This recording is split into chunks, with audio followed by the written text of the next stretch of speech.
ഇന്നമാ യഅ്മുറു മസാജിദ അല്ലാഹ്. നിശ്ചയമായും അള്ളാഹിന്റെ പള്ളി പരിപാലിക്കേണ്ടത് ആരാ? നമ്മളെല്ലാവരും ഈ ഇരിക്കുന്ന ആൾക്കാരൊക്കെ പള്ളി സെക്രട്ടറിമാരുണ്ട്, പ്രസിഡന്റുമാരുണ്ട്, വൈസ് പ്രസിഡന്റുമാരുണ്ട്, എല്ലാവരും ഉണ്ടാവുമല്ലോ. എല്ലാവരും ഒന്ന് ചിന്തിക്കുക, എന്താ ആരൊക്കെയാണ്? മൻ ആമന ബില്ലാഹ്, ഒന്ന് അള്ളാഹുവിൽ വിശ്വാസമുള്ളവരാകണം. വൽ യൗമിൽ ആഖിർ, പരലോകത്തിൽ വിശ്വാസമുള്ളവരാകണം. വഅഖാമുസ്സലാഹ്, നിസ്കരിക്കണവരാകണം. സക്കാത്ത് കൊടുക്കുന്നവരാകണം. അതുപോലെ തന്നെ വലം യഖ്ശ ഇല്ലല്ലാഹ്, അല്ലാഹനല്ലാതെ അവർ വേറൊരാളെയും പേടിക്കാൻ പാടില്ല. ഇത് പള്ളിന്റെ ഭാരവാഹികൾക്ക് കണ്ട പ്രധാനപ്പെട്ട ഒരു ക്വാളിറ്റീസ്. ഞാനിപ്പോ കുറച്ച് മുമ്പ് കേട്ടൊരു സംഭവം, പള്ളിന്റെ ഭാരവാഹിയാണ്. പള്ളിയിൽ എന്തോ ഒരു തർക്കവും പ്രശ്നമൊക്കെ ഉണ്ടായപ്പോൾ അയാൾ സജീവമായിട്ട് വന്ന് അതിന് വർത്താനം പറയാനും അനാവശ്യം വിളിച്ചു പറയാനും ഒക്കെ അവിടെ ഗംഭീരായിട്ടുണ്ട്. ഉടനെ ഒരു 2 മിനിറ്റേ ഉള്ളൂ ബാങ്ക് കൊടുക്കാൻ. പക്ഷെ ആ ബാങ്ക് കൊടുക്കുന്നതിന് മുമ്പ് അയാൾ അവിടെ നിന്ന് ഇറങ്ങി. അയാൾ ആ പള്ളിന്റെ കോമ്പൗണ്ട് കഴിയുമ്പോഴേക്കും ബാങ്ക് കൊടുത്തു. ബാങ്ക് കൊടുത്തെന്നാ പള്ളിക്ക് ഒന്ന് നിസ്കരിച്ചു പോകണം തോന്നണ്ടേ? ഇതാണ് പള്ളി ഭരിക്കുന്ന ആൾക്കാരുടെ അവസ്ഥ. ഇന്നിപ്പോ കാണേണ്ട ഒരു പ്രശ്നം എന്താ വെച്ചാൽ, നമ്മളൊന്ന് എല്ലാവരും ഒന്ന് പഠിച്ചു നോക്കിയാൽ മതി.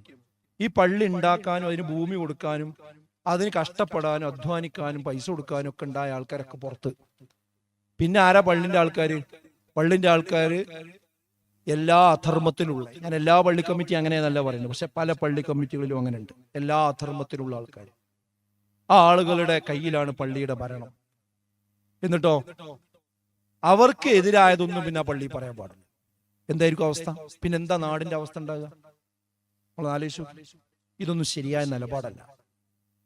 പള്ളി എന്ന് പറയുന്നത് ഈ ആയത്ത് പറഞ്ഞ ഗുണഗണങ്ങളുള്ളവരെ പള്ളി ഭരിക്കാൻ പാടുള്ളൂ, അല്ലെങ്കിൽ അതിന്റെ ഇടങ്ങേറ് പള്ളിയിലുണ്ടാവും. അതുകൊണ്ട് ഓരോ മഹല്ലുകാരും പ്രത്യേകം ശ്രദ്ധിക്കും.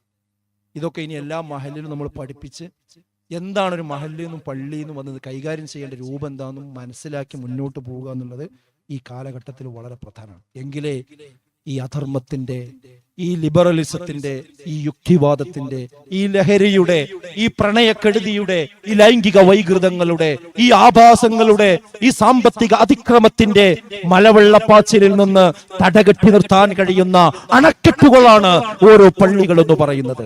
ആ അണക്കെട്ടുകൾ ഭേദിച്ചു കഴിഞ്ഞാൽ ഈ മലിനജലം നമ്മുടെ വീടുകളിലേക്ക് കടന്നു വരിക തന്നെ ചെയ്യും.